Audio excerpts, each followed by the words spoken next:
Hey everybody, welcome back to another episode of Starbase, and I hope you guys are ready for this one because we are going to work on the ship behind us. Um, so yeah, where should we begin? Okay, so first of all, really sorry for not posting any videos recently. Been on a trip, came back, didn't feel too good, so I took some time off just to, recover a little. But that gave me some time to work on a couple of things, including YOLO codes and whatnot. And yeah, tasted it on this ship and they work. There's some tweaks and things that might need to happen, but I gotta say, it works. Where shall we begin? Okay, so you guys know about this ship. This ship, I call it the Aardvark. It's a animal in South Africa, so I just thought like it's a really cool name and whatnot. Oh wow, this lamp is quite bright. So you guys might see a couple of changes and whatnot, especially like this and this. This is just a ore scanner, and that's you guys know this thing, okay? It's an receiver, so I can see where all the stations and stuff's at. But other than that, there's not many changes. That is a speedometer somebody made. I think some Japanese person. That is included in the YOLO things I've been making. Ignore that. That's going to be for another episode. So yeah, let me quickly run through what I have been doing. So there's a few more buttons I've added around here, and there's also a few other things I've added over here. There's quite a lot of things going on, like this, for instance. This little button over here, it just increases the fuel chamber rate.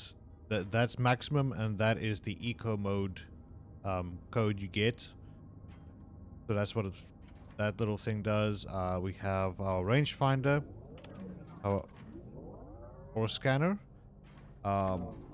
We have the ore collectors on the both sides. We have our mining lasers, and just the sweep button to make the mining lasers go wider.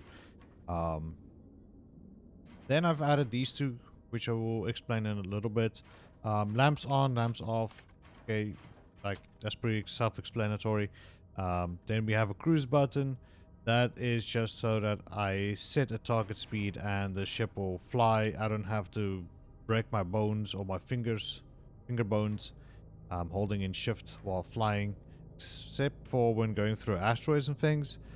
Then I don't use that button, but this is mainly for long flights. You guys might see it as a cruise button, or I can't remember, there's other names for it in the ship shops of different ships.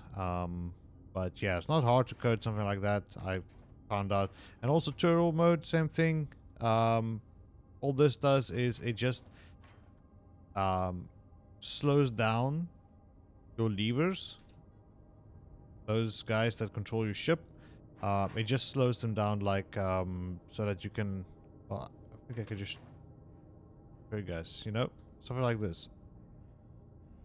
If I switch it off,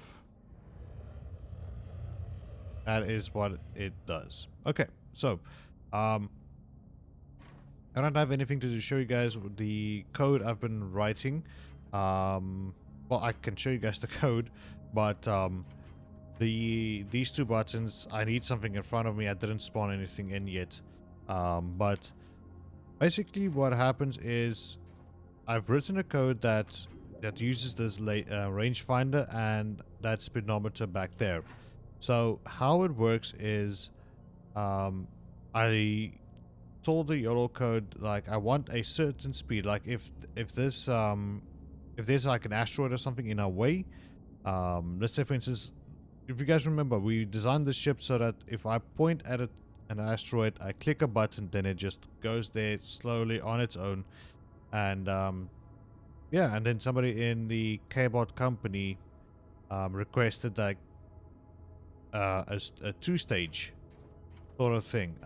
One that does exactly what I've just said, but it stops at like around 70 or 80 meters away from the asteroid, so you can use your ore scanner to see what it is, and it will show up like what it is. And if it's something you want to mine, Then there's a second button you press, and the ship just goes in slower to the necessary distance, close enough to start mining the asteroid. Yeah, there's like a bunch of codes and things I want to add to this ship that will I sort of want to make this like a auto miner.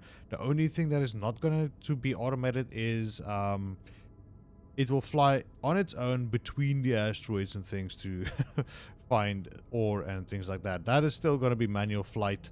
I can't see a way. There might be a way. Somebody might have found a way to do it, but that is way beyond my pay grade. I don't really get paid for this, so. Anyways, so yeah, that's what those two buttons are. But there's nothing in front of us. I think the first button will work. Yeah, the first button will work because I set the URL code to be like, listen, if the rangefinder is higher than 500 meters, I think, further away, the rangefinder distance, this one, then target a velocity of at least, or speed of at least 10. Let me go ahead and just do this. Okay, a velocity of at least 10 meters a second, and then the ship will try to increase the speed to hit about 10 meters a second, and if it goes above that, it cuts out the engine, so the ship slows down, and then back and forth, it will go forward and forward. As we can see, slowly but surely we are moving towards whatever, if there was something in the way. And then if we press the second button, but the only time when this second button should be pressed is if you're like 70 or 80 meters close to the asteroid. Then you press the final approach button, otherwise it would be FAP, final approach button. So I call it the FNAP, final approach button. Then it will slowly move itself up towards the asteroid, much slower, much more precise, and it will stop at the correct distance. The reason for moving slow. Okay, so now that is done. Let's get out of here. So I'm just trying to think. I'm debating here, like what to start with the ship, because this is now like a Mark 1 version with a couple of tweaks and things. What happened to the music? Music? Hello? Music? Any music? So weird. Well, I do usually play without music, the game. Oh, there we go. Usually I do play without music, but sometimes it's nice to. Starbase has got some really good tunes. I really like it. But anyways, so I'm trying to debate what we are going to work on today.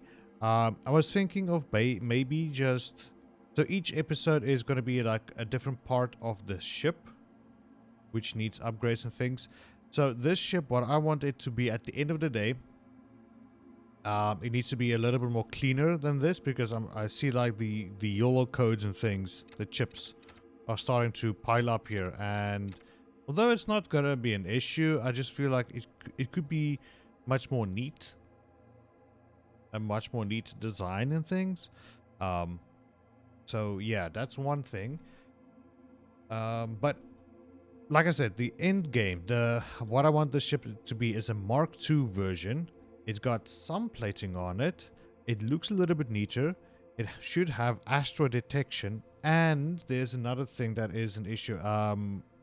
At the very last moment, yes, I did go ahead and build the ship as is. It's just to test it out, see how it works, and it does work quite good. It does have a warp core, fast travel gate core below here, but that was literally a last minute slap on, build the ship, and I completely forgot to take into account the mass and thrust, the thrust to weight ratio. And as we can see, I think which is the last one?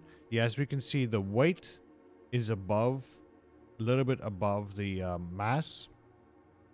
Oh, not the mass. The mass is a little bit above the weight, which is not really an issue. That just means your thrusters are going to work over time. But as soon as you add weight this, then that thing is going to drop below the center of thrust, and then yeah, like your ship, it already started. So that's another thing we should take a look at, is adding more thrusters here at the back. I did plop down these 4 back here to compensate for this thing because it was massively misaligned. But then I just slapped this on and it worked. So one episode is just we're gonna focus on adding a few more thrusters, maybe 2, 4 here, maybe 4 here, so 8, 10, 12, 14 new ones back here, some up here, and some here at the front. Just pushing power. All the other thrusters are fine. It is more in a sense of pushing power. I want this thing to be a lot more faster. Top speed of chardonium or charodium. A full, a big amount or a full amount of chardonium on this ship. It clocks about 80 meters a second or so, which I think is it's good but not great. Okay, it's not good, it's not great, it's not good, it's not bad. Okay, it's average, but I want it to be much faster. So I think about maybe 2 more thrusters up here at the top, at the bottom, maybe here on the side, and then the ones here at the back, at the top and at the bottom, and then yeah, that's the whole thing I'm thinking of. But we are going to start with the YOLO code today. Just, not programming or anything. We're just going to make this area a little bit more neat. Just to have some order over here. And maybe tuck these guys away or something. I don't know. But I want to focus on these guys first. And then, yeah. So, let me get to work and we will be right back. So, hold on tight. Alright, we are back. So, let me quickly show you guys what I've done thus far. First of all, I think if you guys remember in the previous video, or when we were building this ship, designing it and everything, I added some lights here at the front. Now, I've gone and tested them out and they do not work when you're getting close to asteroid. Like the asteroid would be up around here-ish, or maybe a little bit up until here, so. And those lights still did not, illuminate the asteroid. So that was kind of a letdown for me. I mean, what else is the point of lights? Except for, like, illuminating your own ship. I wouldn't mind for some spotlights or something. Just something to, like, if you guys know it does get dark in this game, but not like in pitch black. It's more of a question, the way how I mine is I kind of know the sort of the colors and things of the shells of the asteroids, and I tend to look for those. But when it gets dark, when the sun goes behind the planet, I just want to see if I can find out. That's the cloud. When the sun goes behind, I think it goes behind the planet. I think behind Eos. I'm not 100% sure if it does that, but anyways, it does become like really not dark, but how can I put it? The colors fade away. There's like these black dots or shapes in space, and it's hard for me to then see. So I figured, like, maybe if we put some lights in the front and we get really up and close to the asteroid, then we can see the colors, if it's the correct one or not. No. So yeah, that was kind of a failure, so I took them off and I went ahead and installed this cargo lock beam. Now, it's not to lock anything in front of us, but what it does actually is, when I was flying the ship and I had the range find out, it goes out 1 kilometer, but when it gets really far, you can't really see the end of it. It's like really small. And sometimes, like, again, now when the sun does come out, and it's like in your eyes, then you can't see the beam. So you kind of have to guess, because you need to position this ship in like the rangefinder. You have to position it on top of an asteroid in order to get the reading from this display, the front rangefinder distance, to get the display of it. And once that is locked in, then you go ahead and click on auto, and then the ship will go forward. But like I said, when the sun shines, when it's there, like, you can't see where the thing is. And sometimes a roid is like an asteroid. It's really small, super hard to target it. So what I've done is added this thing to just assist with it. I call this the rangefinder helper, and I'm thinking of writing, or maybe just adding a button to switch it on. Just because. And I'm just trying to see if there's any. No, that was the only thing. The only things in front I've done. Then back here, I've moved these guys up so they sit on top of each other. I wanted to spread them around and put them in nice places and everything, but remembered, like, you kind of want your if one half of the ship needs to be like the other half. So I'm hoping. I wonder if this weighs the same. 7, 6, 9. No, not really. This would be divided though, and this would be divided. Wow, this thing is like, what, 2,000 kilograms? That's a super heavy flight computer. Holy crap. That's really heavy. But anyways, this is sort of in the same weight class, so it's not really that bad. Yeah. Okay, so but anyways, I moved these guys up and put them on top of each other so the weight gets distributed both sides of the ship and this, from the center part. And then this is now my pride and joy. These look really cool. Now some people would go and have plates around them or hide them behind plates or something like that. I gotta keep them like this, you know, like it's there. It's like the ship is supposed to be in a naked frame, like it's open, no plates or anything. Well, we are going to add plates, but I think that's gonna be like the last episode we're gonna do or something.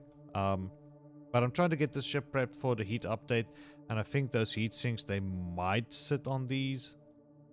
I think they will work, but we will see. I don't know how many I'm gonna need though, but we will see.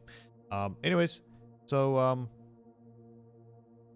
we got these YOLO racks, 48 by 48 by 48, and then inside you get these different types of modules. You get a 3 slot, which is this one. You get a 2 slot one, which is this one at the bottom, which has a connector over here. Then you have a normal reader, which you can also like put in there. It's the same as this.